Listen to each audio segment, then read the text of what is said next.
Hello all. I'm Roshan, a third year PhD student from Rochester Institute of Technology.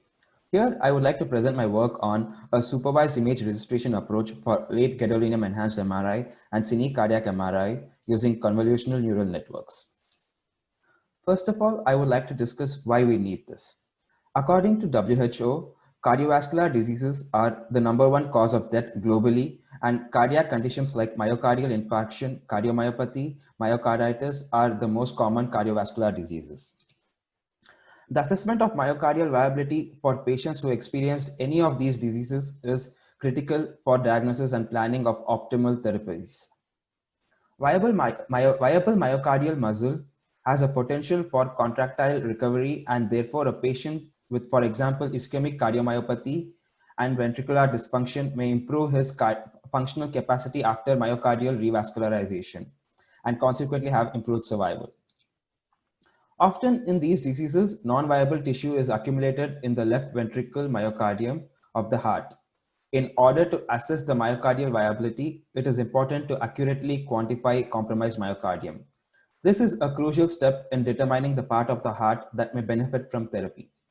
For example, approximately 80% of the segments with less than 25% transmurality had functional recovery after revascularization, whereas only 10% of the segments with transmurality higher than 50% recovered after revascularization. In order to detect, localize, and quantify the diseased myocardial tissue, late gadolinium enhanced cardiac MR imaging is considered as the current gold standard.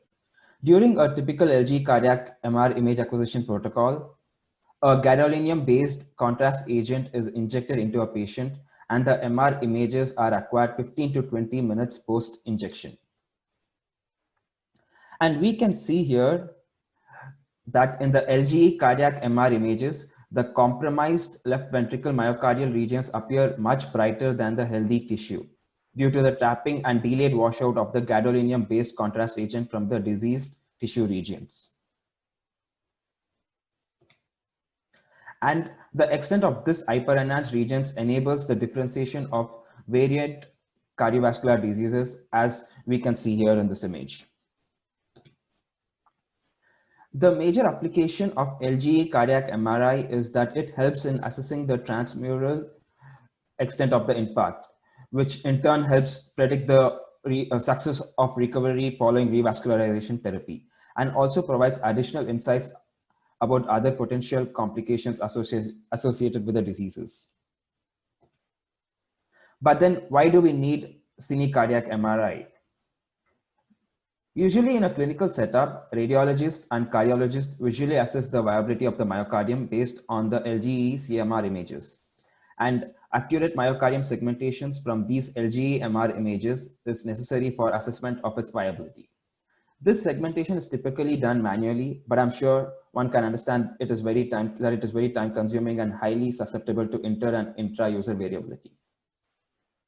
And automatic segmentation of the myocardium from LGE MRI images is very difficult because the gadolinium-based contrast agent reduces the contrast between the myocardium and the left ventricle blood pool. On the other hand, the Cine Cardiac MR images provides high-resolution dynamic 3D images of the cardiac chambers with excellent contrast between the myocardium and blood pool. So the question is, how can we use these Cine MR images to help segment healthy and compromised myocardium from the LGE MR images? One way to leverage the Cine MR images to segment the myocardium from the LGE MR images is by generating synthetic LGE MR images. In the recent 2019 multi-sequence cardiac magnetic resonance segmentation challenge, researchers proposed generation of synthetic LGE MR images from the Cine images using adversarial networks like shape transfer GANs, style transfer GANs, and cycle GANs. Then they use these synthetic LGE images and the annotations provided for the Cine images to train various unit architectures to segment the left ventricle blood pool, left ventricle myocardium, and right ventricle blood pool from the actual LGE images. This method results in good segmentation performance. However, they are time consuming since they rely on a two-step process. An alternative approach to learning features from one image type and using them to segment the other image type is to co-register the images and use the registration transformation to propagate the segmentation labels from the Cine MRI into the LG MRI space or vice versa. This method involves iteratively optimizing the registration cost function for a given image pair, and it is computationally expensive and not readily generalizable. With the advent of deep learning, several researchers proposed utilization of neural networks to train image registration algorithms. While these unsupervised deep learning based registration algorithms help in speeding up the registration process compared to the traditional unsupervised registration algorithms, they, however, do not necessarily improve the registration accuracy beyond that achieved using the traditional unsupervised approaches, as the similarity measures used are the same as the ones used in non-deep learning methods. This leads me to the objective of our work, which is to devise a robust technique to register Cine and LGE MR images by exploiting the regions of interest of the cardiac anatomy and assessing the registration performance of this ROI-guided registration technique. Before talking about the proposed methodology, I would like to quickly describe the spatial transformer networks, as our method is based on it. It is split into three parts. First, a localization network. This localization network takes input feature map through a number of hidden layers and outputs the parameters of the spatial transformation that is conditional on the input. Then the predicted transformation parameters are used to create a sampling grid, which is a set of points where the input map should be sampled to produce the transformed outputs. This is done by the grid generator. Finally, the feature map and the sampling grid are taken as inputs to the image sampler, and this image sampler produces an output map sample from the input at the grid points. This output map is cropped, translated, rotated, scaled, and or skewed depending on the transformation parameters theta. This leads me to the proposed methodology. We use a SDN-based network to register the Cine and LGE images in a supervised manner, leveraging the region of interest information using the ground truth.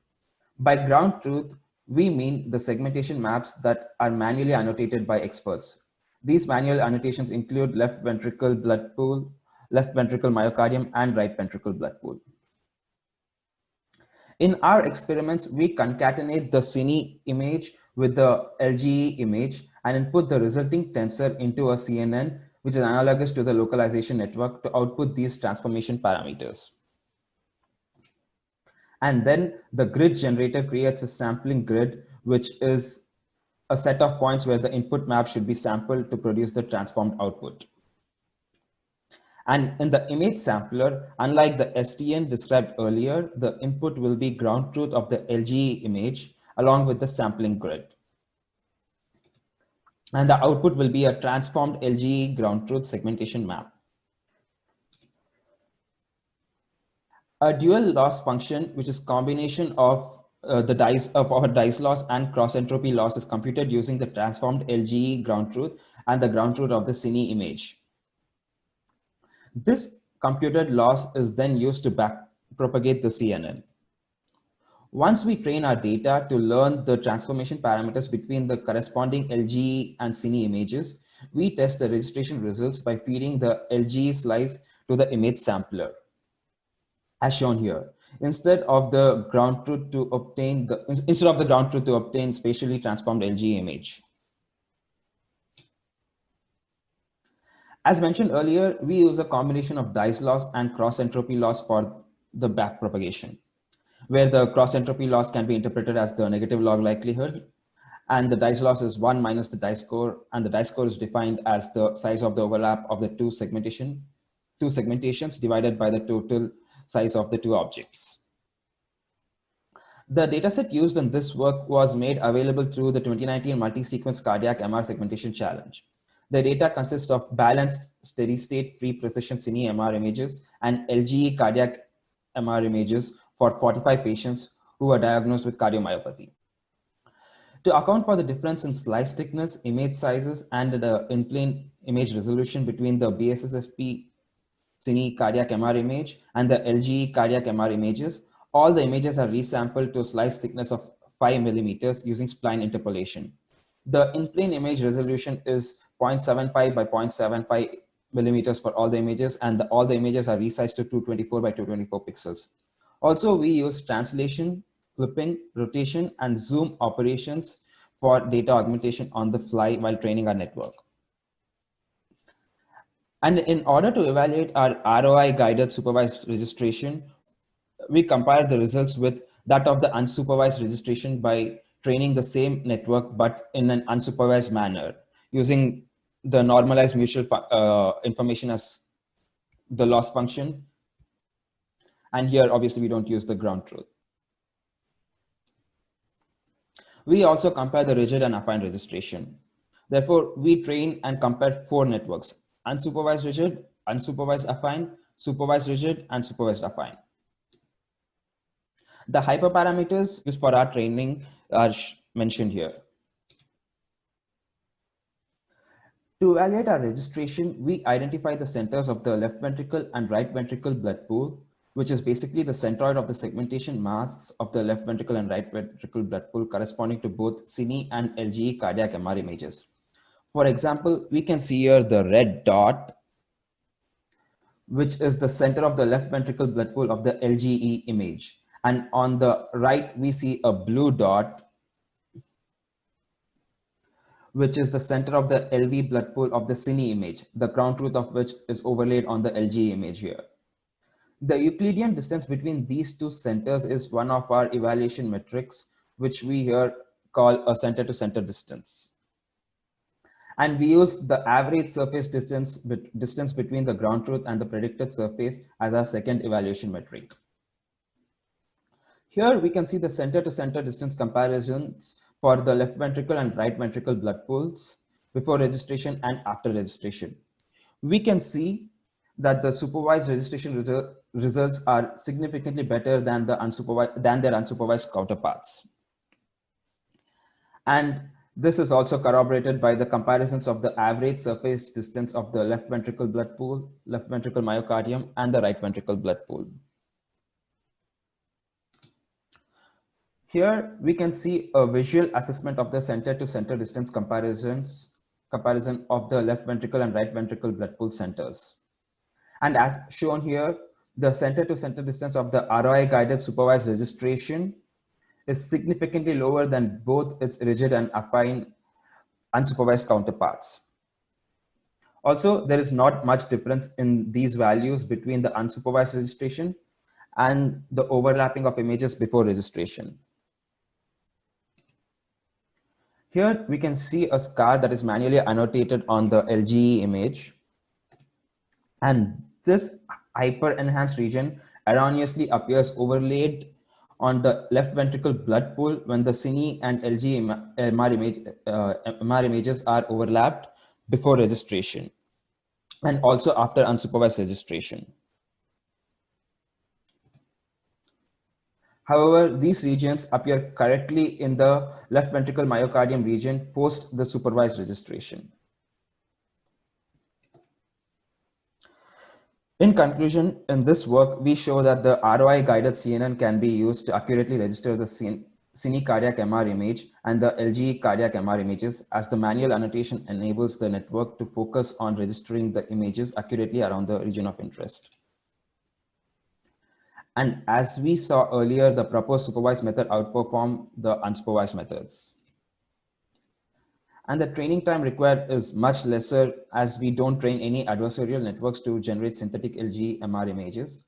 And yes, our method requires annotations of cardiac structures for training, but they can be easily generated by numerous existing deep learning based segmentation techniques, which will be one of our future intended work. And in the process also devise a weekly supervised registration method. Also, we intend to correct for slice misalignment during MR image acquisition prior to stacking up the segmented and register image slices in the effort to build 3D models that help quantify and visualize the compromised myocardial regions using 3D maps. Finally, I would like to thank my fellow lab mates and our collaborators. Thank you for watching this presentation.